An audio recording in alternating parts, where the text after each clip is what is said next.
When Elisha arrived, the child was indeed dead, lying there on the prophet's bed. He went in alone and shut the door behind him and prayed to the Lord.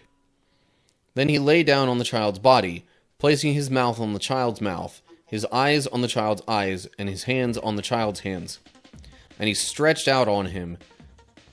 And as he stretched out on him, the child's body began to grow warm again. We tend to think that miracles happen so much less often nowadays than it did back in biblical times. Two things about that. One, we tend to only hear the more interesting and miraculous stories from those times. But also, I wonder if we have tried to explain with science and medicine and things like that, the things that used to be considered miracles because, like, nobody understood how it worked or anything like that. What's up, cool people? My name's Matt. Welcome back to our Bible study. Okay, so now we're looking at 2 Kings chapter 4. Events of 2 Kings so far. Elijah was taken to heaven. Elisha replaced him. King Ahab's one son was king, but then died. So then his brother wound up becoming the next king. There was a rebellion by Moab that was very easily quelled by the armies of Israel and Judah and Edom. That rebellion thing was what happened last chapter. Elisha gave some word on what was going to happen. And so now that's kind of where we're at coming into this chapter. So, 2 Kings chapter 4, here we go. One day the widow of a member of the group of prophets came to Elisha and cried out, "My husband who served you is dead, and you know how he feared the Lord. But now a creditor has come, threatening to take my 2 sons as slaves." "What can I do to help you?" Elisha asked. "Tell me, what do you have in the house?" Maybe that tone on that was more like, "What can I do to help you?" rather than "what can I..." Anyway, emphasis can change the understanding of that. Anyway, so, tell me, what do you have in the house? "Nothing at all, except a flask of olive oil," she replied. That actually sounds pretty reminiscent of when Elijah came to the house of a widow and her son, kind of early on in his prophetic career. What wound up happening there was that God essentially allowed them to continue having food and water and being able to live, despite the amount that it appeared they had remaining. And then he wound up healing the widow's son, who had gotten sick. Makes me wonder if something similar is going to happen here, at least with, like, the oil and, you know, what this widow has available. But let's continue in verse 3. And Elisha said, "Borrow as many empty jars as you can from your friends and neighbors. Then go into your house with your sons and shut the door behind you. Pour olive oil from your flask into the jars, setting each one aside when it's filled." So she did as she was told. Her sons kept bringing jars to her, and she filled one after another. Soon every container was full to the brim. "Bring me another jar," she said to one of her sons. "There aren't any more," he told her. And then the olive oil stopped flowing. When she told the man of God what had happened, he said to her, "Now sell the olive oil and pay your debts, and you and your sons can live on what is left over." So the concern was that a creditor had come to collect a debt that it seemed like she was going to be unable to pay. But now that there's all this olive oil, she's going to be able to sell that off and not have to worry about that. So, really, it's kind of reminiscent of what happened with Elijah and the widow he encountered. She had just like a little bit of grain and a little bit of oil, but that wound up essentially through God's power being multiplied far beyond what it would have actually been, and being more than enough to, provide for the current situation. Similar kind of thing here. The olive oil that she has gets multiplied times however many jars were brought, and then she's able to sell it and pay off the debt. Alright. Moving on to verse 8. One day Elisha went to the town of Shunem. A wealthy woman lived there, and she urged him to come to her home for a meal. After that, whenever he passed that way, he would stop there for something to eat. She said to her husband, "I am sure this man who stops in from time to time is a holy man of God. Let's build a small room for him on the roof and furnish it with a bed, a table, a chair, and a lamp. Then he will have a place to stay whenever he comes by." Well, that sounds nice of them. Especially, it sounds like over the course of time, it became a frequent stop of his. So it's like, he's already stopping to eat. If we can, why don't we, accommodate him even further? Because this seems to be a man of God. So, really, in a way, by helping him, we are helping God. Kind of almost an example of that whole parable of the sheep and the goats in Matthew 25, I want to say it is, where Jesus says, whatever you've done for the least of these, you've done for me. I mean, not like Elisha was the least of these. He was a pretty well-known prophet of the Lord. But still, the point is, by helping others, you show God's love to them, and in a way, you are helping God and doing God's will through that. Okay. On to verse 11. One day Elisha returned to Shunem, and he went up to this upper room to rest. He said to his servant Gehazi, "Tell the woman from Shunem I want to speak with her," or to her. When she appeared, Elisha said to Gehazi, "Tell her, we appreciate the kind concern you have shown us. What can we do for you? Can we put in a good word for you to the king or to the commander of the army?" "No," she replied. "My family takes good care of me." Later, Elisha asked Gehazi, "What can we do for her?" Gehazi replied, "She doesn't have a son, and her husband is an old man." "Call her back again," Elisha told him. When the woman returned, Elisha said to her as she stood in the doorway, "Next year at this time you will be holding a son in your arms." "No, my lord," she cried. "O man of God, don't deceive me and get my hopes up like that." But sure enough, the woman soon became pregnant, and at that time the following year she had a son, just as Elisha had said. So, okay. So not only was this woman wanting to help Elisha, just due to him being a man of God, someone who is, honest and respectable and, well known to have a close connection with the Lord, but it seems like she wasn't even really expecting anything in return. I mean, she said she was well taken care of,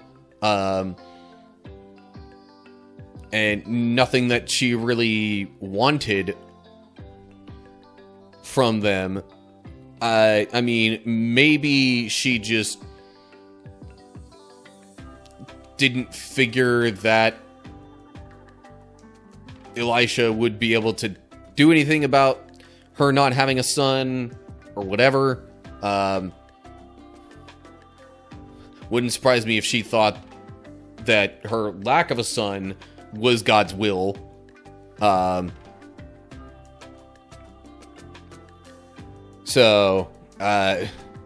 any case, she didn't ask for this, but Elisha still wanted to help in some way, and when he heard about her not having a son, he's like, okay, that's it.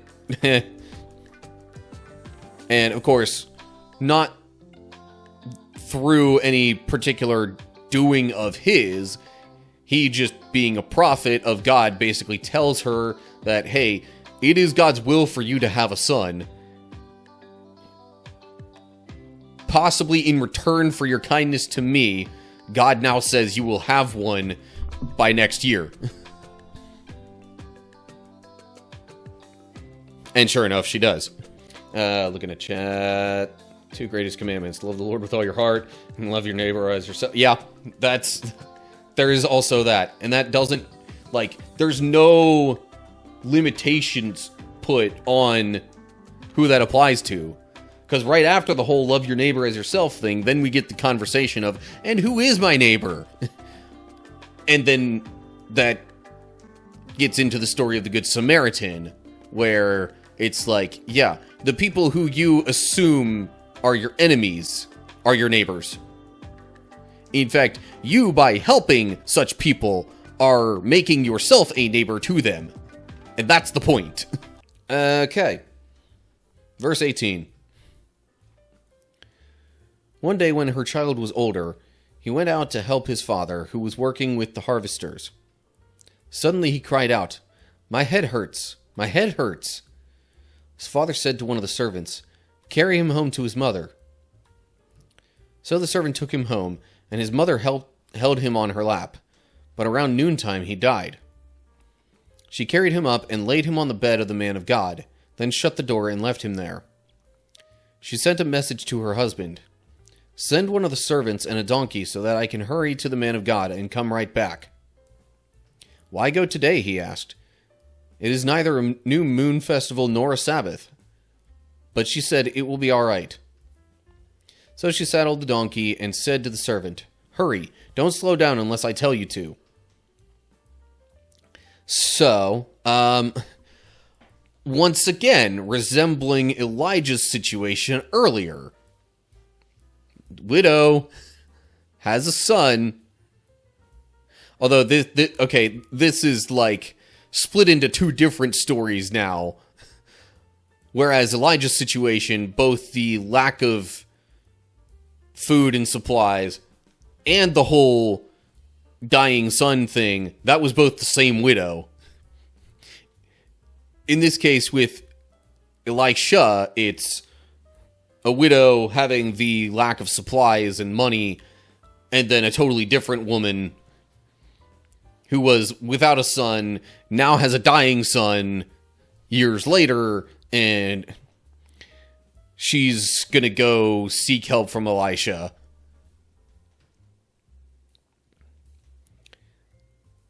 And we continue with that in verse 25. As she approached the man of God at Mount Carmel, Elisha saw her in the distance. He said to Gehazi, "Look, the woman from Shunem is coming. Run out to meet her and ask her, 'Is everything all right with you, your husband, and your child?'" "Yes," the woman told Gehazi, "everything is fine." Well, that's not true. But when she came to the man of God at the mountain, she fell to the ground before him and caught hold of his feet. Gehazi began to push her away, but the man of God said, "Leave her alone. She is deeply troubled, but the Lord has not told me what it is."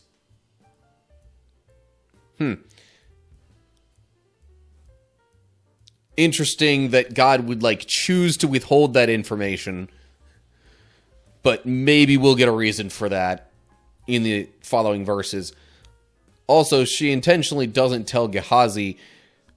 Again, it's not sure why. Maybe we'll find out here in a bit. But, like, it even described her son as dead, right? Then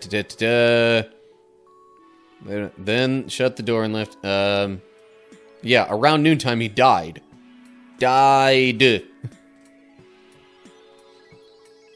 So no, the son was not fine. And yet she's acting like everything is, and at least until she gets to Elisha himself. But anyway, let's see what else she does. Verse 28.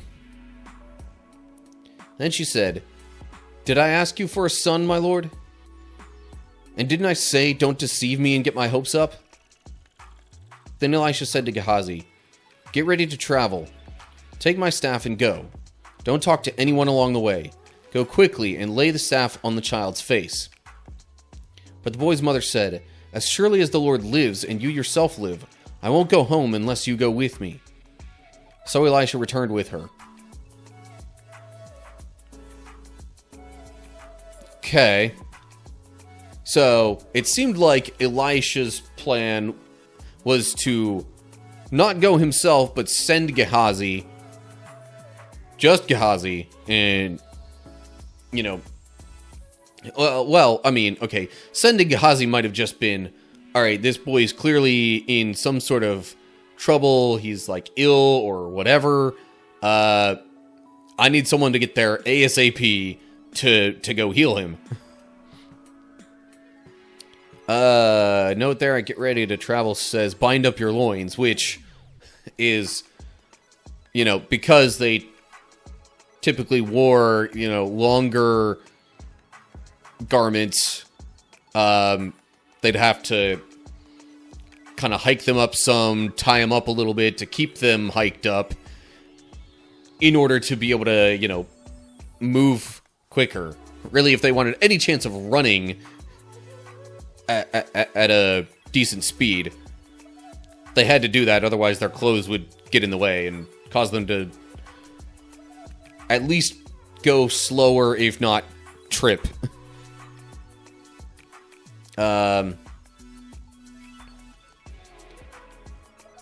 So, anyway, Gehazi's on his way maybe a little more quickly than Elisha and the woman from Shunem. Then we get to verse 31. Gehazi hurried on ahead and laid the staff on the child's face, but nothing happened. There was no sign of life. He returned to meet Elisha and told him, "The child is still dead." When Elisha arrived, the child was indeed dead, lying there on the prophet's bed. He went in alone and shut the door behind him and prayed to the Lord. Then he lay down on the child's body, placing his mouth on the child's mouth, his eyes on the child's eyes, and his hands on the child's hands. And he stretched out on him.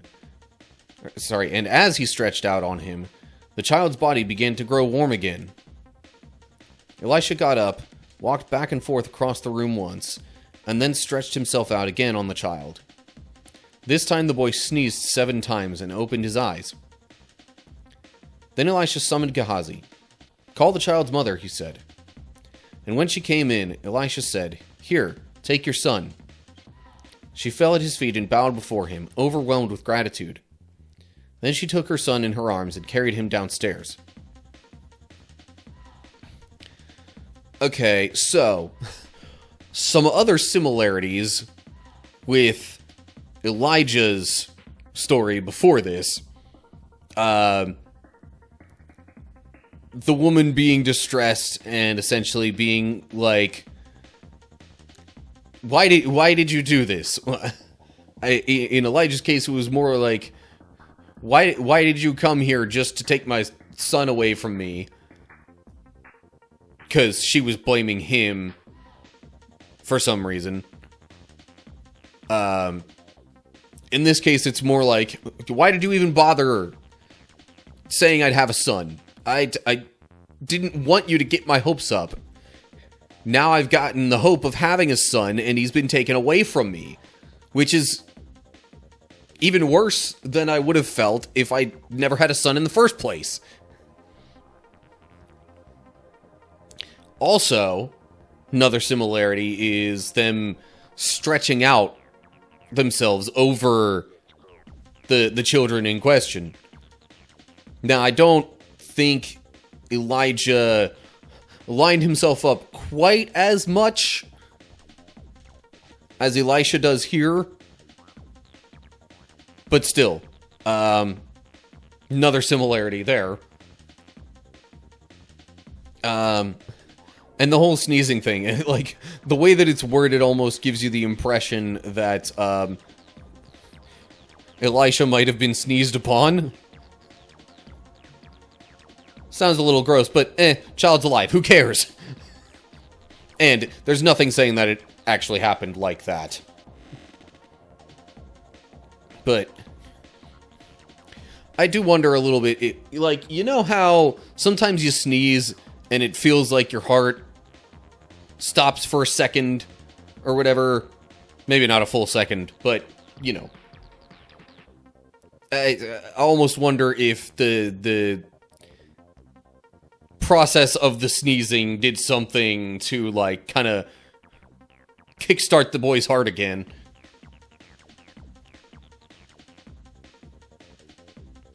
Anyway, that was just, like, my own train of thought. Not saying at all that that's, like, the actual medical situation of what happened here. But at the same time, I don't think we should try and disregard actual, like, you know, medical signs or processes or things like that happening. Because, like, okay, bit of a tangent here, but we tend to think that miracles happen so much less often nowadays than it did back in biblical times. Two things about that. One, we tend to only hear the more interesting and miraculous stories from those times. But also, I wonder if we have tried to explain with science and medicine and things like that, the things that used to be considered miracles because, like, nobody understood how it worked or anything like that.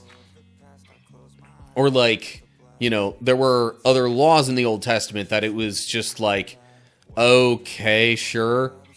Like, out of context, we might think that just seems like an odd restriction, but then you look at some newer information on some of those things, like the crop rotations or the years of leaving plants alone and not harvesting from them. Like, there's actual knowledge now that, hey, these things actually kind of help preserve the lives of these plants and things of that sort.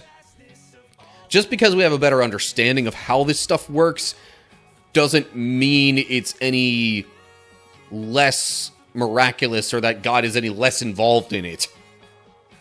Okay, tangent over. And we'll move on to verse 38. Elisha now turned to Gilgal, and there was a famine in the land.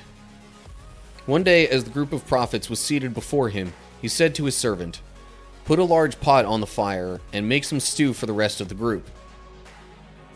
One of the young men went out into the field to gather herbs, and came back with a pocket full of wild gourds. He shredded them and put them into the pot without realizing they were poisonous. Some of the stew was served to the men, but after they had eaten a bite or two, they cried out, "Man of God, there's poison in this stew." So they would not eat it. Elisha said, "Bring me some flour." Then he threw it into the pot and said, "Now it's all right. Go ahead and eat." And then it did not harm them. See, stuff like that.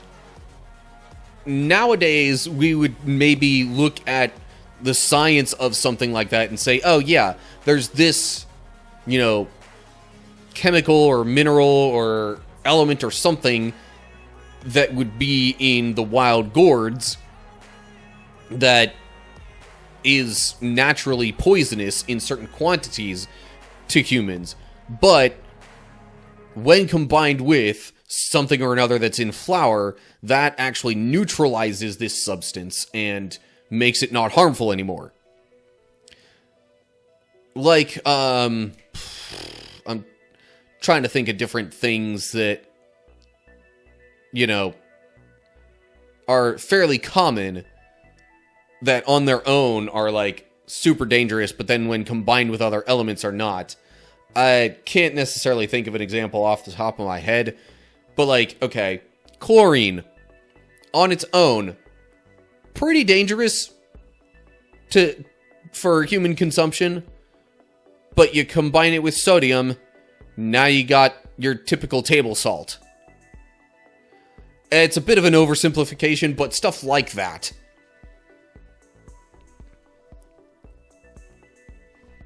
So, yeah, like, just because we have a better explanation of it nowadays, we tend to think of it less like, you know, a miracle or whatever. Okay, I think I'm done talking about that type of thing, but still. Also, Seth says that sodium is explosive on its own. Yeah. Sodium on its own, also kind of dangerous. Actually, quite dangerous. Let me not sell that short. But yeah, so there's these wild gourds that are poisonous, but then Elisha adds some flour, which in some way neutralizes it. And, you know, in these times, in biblical times, when there's less of an understanding of all that kind of stuff, like, sure seems pretty miraculous that Elisha's just like, yeah, bring this thing that makes no sense at all and put some into the stew. Now it's good. But now we've got a better understanding of these things. I guess you could file that under the category now of what might be called everyday miracles. Okay.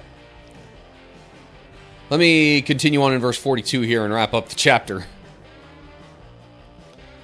One day a man from Baal Shalisha? I don't know. Brought the man of God a sack of fresh grain and 20 loaves of barley bread made from the first grain of his harvest. Elisha said, "Give it to the people so they can eat." "What?" his servant exclaimed. "Feed 100 people with only this?" But Elisha repeated, "Give it to the people so they can eat, for this is what the Lord says. Everyone will eat, and there will even be some left over." And when they gave it to the people, there was plenty for all, and some left over, just as the Lord had promised. Almost like an Old Testament version of Jesus feeding the 5,000. Although on a slightly smaller scale, because I think they just said it was 100 or hundreds. 100 people, yeah. But still. One loaf of bread. That was it. Now that doesn't really have so much of a modern explanation. So, like, there's some stuff that might seem less miraculous now, but other things that you still look at the Bible and you're like, how in the world? There's no way to science that out. It makes no sense. It must be an act of God. So anyway, yeah, Elisha performing a bunch of miracles, essentially, in this chapter. And that'll do it for 2 Kings chapter 4. Okay, so if you ask me, so far, 2 Kings has been a lot more about Elisha than about any of the kings. It's almost like it started talking about him, then it's like, oh yeah, then there's this thing that happened that, like, kind of tangentially Elisha was involved in. Just so we put that in the proper chronological sequence, here you go. But now we're back to Elisha as the main focus.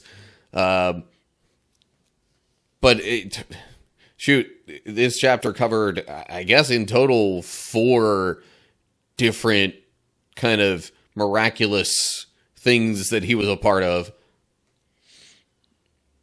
And my understanding is there's going to be even more.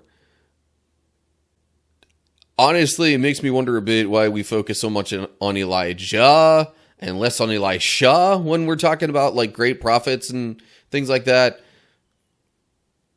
But then again, Elijah was the one that was like, taken up to heaven before he died. So, there's that. Anywho, no more tangents.